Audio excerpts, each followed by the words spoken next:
I wish my job didn't exist. I wish there was no need for foster carers. I wish that the world didn't need foster carers. That would be the ideal situation, but unfortunately, the world does need foster carers. So whilst the world needs foster carers, we need more of them. We need enough to house all the children that need to leave whatever situation they're in and come into care. It's obviously better for them to be in a loving house and a home rather than a children's home or staying in the situation where they're in. It's not nice this job exists, but I love it.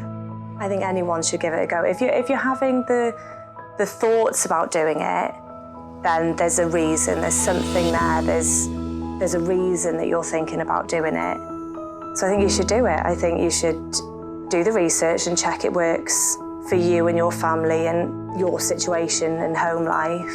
You need to actually live it to understand what it's like being with these children 24/7.